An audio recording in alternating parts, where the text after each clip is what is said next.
నేను అనిల్.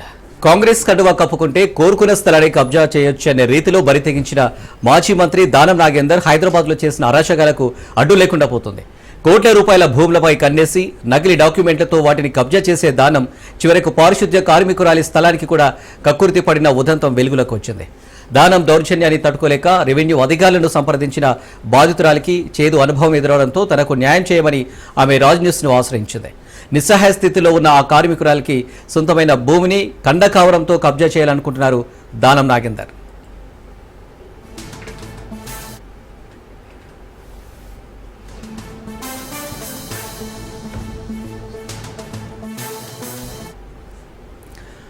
మాజీ మంత్రి ఖైరతాబాద్ ఎమ్మెల్యే దానం నాగేందర్ ఆగడాలపై జీహెచ్ఎంసీలో పారిశుద్ధ్య విభాగంలో అవుట్సోర్సింగ్ కార్మికురాలిగా పనిచేస్తున్న డేరంగుల నారాయణమ్మ సంచలన ఆరోపణలు చేసింది. ఖైరతాబాద్ జోన్లోని జూబ్లీ హిల్స్ సర్కిల్ 18వ నెంబర్ పరిధిలో గత 20 ఏళ్లుగా నారాయణమ్మ పారిశుద్ధ్య కార్మికురాలుగా పనిచేస్తుంది. పేదలకిచ్చే భూమి కింద వైఎస్ రాజశేఖర రెడ్డి సీఎంగా ఉన్నప్పుడు ఫిలింనగర్లోని వినాయక్ నగర్లో నారాయణమ్మకు 124 గజాల స్థలం కేటాయించారు. ప్రభుత్వం తనకు కేటాయించిన స్థలంలో గుడిసె కట్టుకుని భర్త పిల్లలతో జీవిస్తున్న తనపై ఎమ్మెల్యే దానం నాగేందర్ అనుచరులు దౌర్జన్యం చేస్తున్నారని నారాయణమ్మ ఆరోపించారు.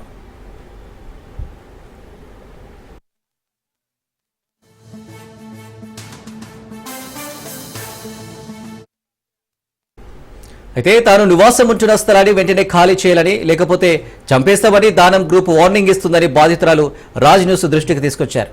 ఈ విషయానికి సంబంధించి షేక్పేట ఎంఆర్ఓ అనితారెడ్డికి తాను ఫిర్యాదు చేస్తే ఆమె దానిపై స్పందించకపోగా తనపై రివర్స్లో కబ్జా కేసు పెట్టారని నారాయణమ్మ ఆవేదన వ్యక్తం చేశారు.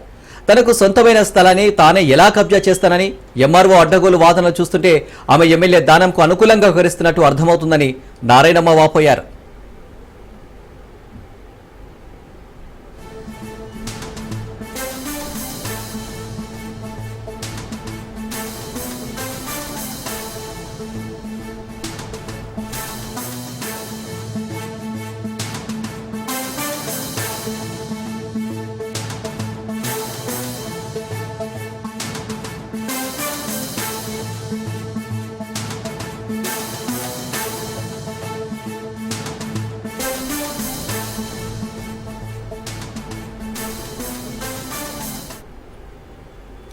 అయితే ఫిలింనగర్ బస్తీలో దానం నాగేందర్ అనుచరులు ఇలాంటి కబ్జాలకు పాల్పడుతూ స్థానికులపై దౌర్జన్యం చేస్తున్నారు. ఈ విషయంలో ప్రభుత్వం వెంటనే జోక్యం చేసుకోకపోతే తన మాదిరిగా చాలా మంది రోడ్డున పడే పరిస్థితి వస్తుందని నారాయణమ్మ వెల్లడించారు. నారాయణమ్మ చేసే ఆరోపణలపై రెవెన్యూ అధికారుల వాదన మాత్రం భిన్నంగా ఉంది.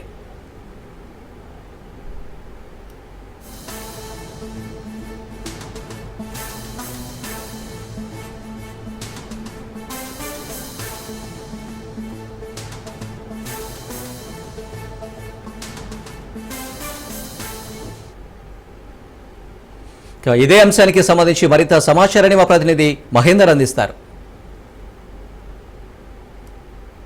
ప్రభుత్వాలు మారుతున్నా కూడా కబ్జాల పరంపర అనేది ఇక్కడ తగ్గడం లేదని చెప్పుకోవచ్చు. ఇక ప్రస్తుతం జూబ్లీ ప్రాంతంలో ఉన్నాం. తన ప్లాట్ కబ్జా అయింది, అది కూడా ఇక్కడ స్థానిక ఎమ్మెల్యే అనుచరులు కబ్జా చేస్తున్నారు, నన్ను వేధిస్తున్నారంటూ ప్రెస్ క్లబ్ వేదికగా నిన్న ఒక మహిళ తన ఆవేదన వ్యక్తం చేసింది. మరి ప్రస్తుతం ఆ స్థలంలో మనం ఉన్నాం. అసలు ఏం జరిగింది అవన్నీ విషయాలు కూడా ఆమె అడిగి తెలుసుకునే ప్రయత్నం చేద్దాం.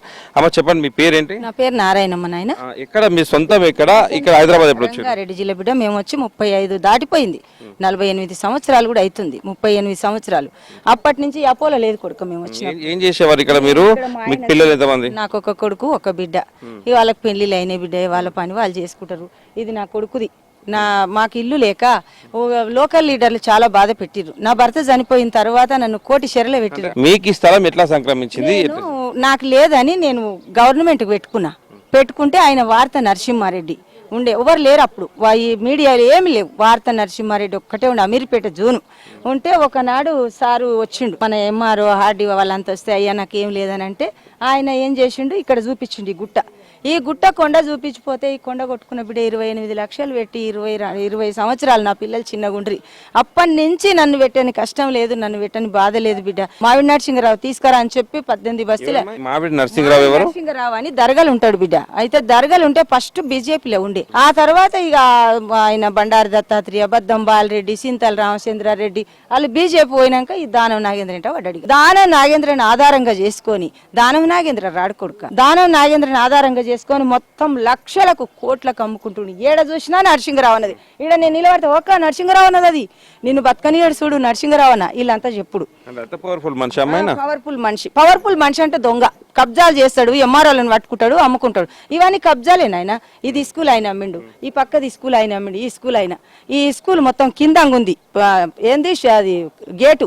ఇప్పుడు మొన్న కట్టి గేటు పెట్టి బోర్డు పెట్టిండి ఈ స్కూల్ కు. మళ్ళీ ఈయన లేకుండే 35 గజాలు అవతలు ఉండే ఆ రేకులు ఉన్నాయి చూడు అక్కడ కింద, అక్కడుండే.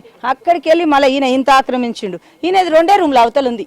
మళ్ళీ ఇక్కడి నుంచి ఈడ గోడ కూడా పెట్టిండు నాయన. మొత్తం ఆక్రమించుకొని ఇవి కడుతురు, ఇలా పోస్తురు బిడ్డ. ఇక నేను వచ్చినప్పుడు మీ ఇల్లు ఉండేదా ఇక్కడ? 22 సంవత్సరాలు నేను 20 ఏళ్ళు కాపురం చేసిన ఈడ గుడి చేసుకొని. ఇల్లు ఆనవాళ్ళు కూడా ఏం లేవు కదా? ఆనవాళ్ళు లేకుండా చేసిన నాకు ఆడ సైడ్ వాళ్ళు ఉంది, ఇదంతా ఉంది. ఇదంతా సాఫ్ చేసిన నేను, కొండ సాఫ్ చేసిన, కొండ కొట్టిన.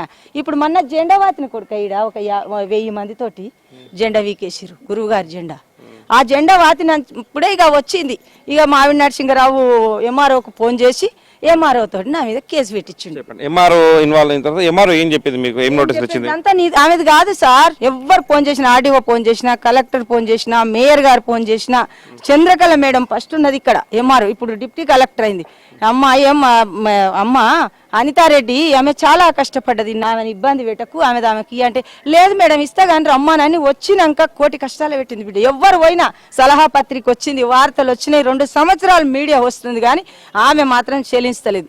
ఏం కావాలంటే అది ఇస్తుండు మావిడి నరసింహరావు ఆమెకు. అంటే ఇక్కడ బోర్డు ఎవరు పెట్టిరమ్మా? ఇక్కడ ఎంఆర్ఓ అంటే వాళ్ళు కబ్జా చేసి కట్టుకురు, మొన్న కట్టుకురు, సంవత్సరం కూడా కాలే. ఆ ఇల్లు కట్టినందుకు పెట్టింది.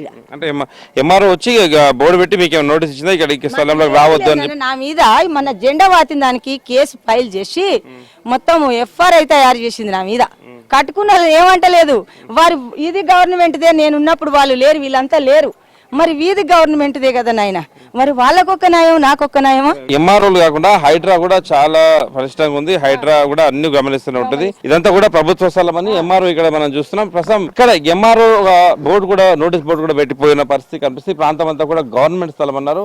ఒకవైపు కొత్త కన్స్ట్రక్షన్ కూడా జరుగుతూనే ఉన్నాయి. మరి హైడ్రా దీనిపైన దృష్టి సారించి మరి ఈ ప్రభుత్వ స్థలాన్ని తిరిగి ప్రభుత్వానికి అందించేలాగా చేస్తుందా? మరి ఒకసారి చెప్పమ్మా. హైడ్రా దానం నాగేంద్ర ఇక్కడ ఏ ఫిలిం నగరం మీద దృష్టి సీఎం పెట్టనిస్తలేడు. అంతా ఉన్నానా నేను చూసుకుంటున్నా. సీఎం గారు ఇక్కడ దృష్టి పెట్టాలని ప్రెస్ క్లబ్ లో కూడా చెప్పిన, సీఎం పెడతలేడు, పెట్టనిస్తలేడు. ఆయన పేరు చెప్తానే గర్జన అనుకుతున్నాయి పోలీస్ స్టేషన్లు, అన్ని ఆఫీసర్లు. మరి నరసింహరావు ఎమ్మెల్యే అనుచరుడు అని చెప్పారు. ఎమ్మెల్యే దగ్గరికి వెళ్ళారా మీరు? ఇవన్నీ నాకు అన్యాయం జరుగుతుంది ఏమనడం? ఏందమ్మా అమ్ముకుంటారమ్మా, మరి అమ్ముకుంటారు వాళ్ళు, పార్టీ నాయకులు కదా. నువ్వు ఒక్కదాని నేను ఓటేసిన కదా, నీ ఒక్క ఓటు ఏం పని చేస్తుందమ్మా? వాళ్ళు 50 మంది 100 మంది వస్తే ఓట్లు వేస్తే నేను గెలుస్తా. అది దారిలో ఉందంట కదమ్మా, అంటే దారిలో గిన్ని అటం పడ్డా, గిన్ని అయ్యారా అన్న, నాది నాకు చూపి అన్న, నువ్వు ఎమ్మెల్యేవే కదన్నా, నువ్వు పక్కకు చూపి, నువ్వు నీ చేతులు అంతుంది కదా, ఇది అంతుంది కదన్నా, ఆ రోడ్లో ఏదైతే ఉందన్నారో అది నువ్వు చూడు, పరీక్ష చేయి, పరిశీలించి నాకు చూపి అంటే నవ్వుకుంటూ పోతాడు నాయన. 6 గ్యారంటీలలో పట్టుకున్న కొడుక, ఎందుకన్నా నాకు ఇంత న్యాయం చేస్తున్నావు అని పట్టుకుంటే పొన్నం ప్రభాకర్ వచ్చి ఇడిపించిండు.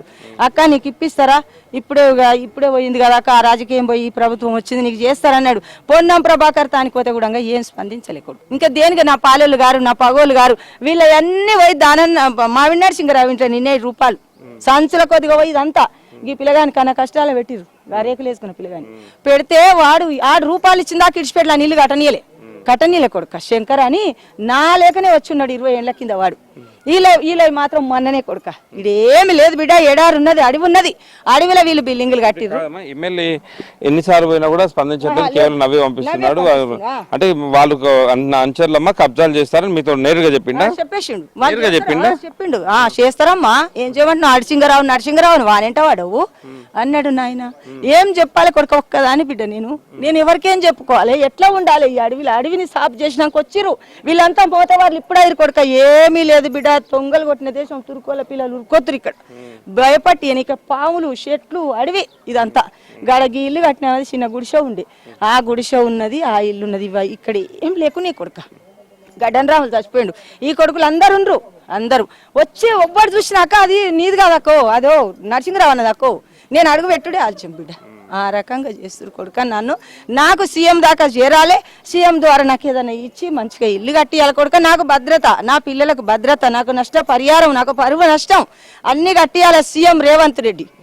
సామాన్యులకు అంటే ఎక్కడ ఖాళీ స్థలం కబ్జా కనిపిస్తే మాత్రం అక్కడ నేతల అధికారుల అండదండలతో ఇష్టం వచ్చినట్టుగా కబ్జాలు చేసిన పరిస్థితి కనిపిస్తుంది.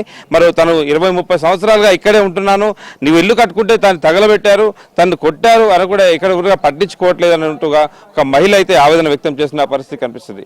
ఇది ఓవరాల్ గా జూబ్లీ ఫిలిం నగర్ లో ఒక మహిళ యొక్క ఆవేదన. కెమెరా పర్సన్ భరత్ తో మహేందర్ రెడ్డి, రాజ్ న్యూస్, హైదరాబాద్.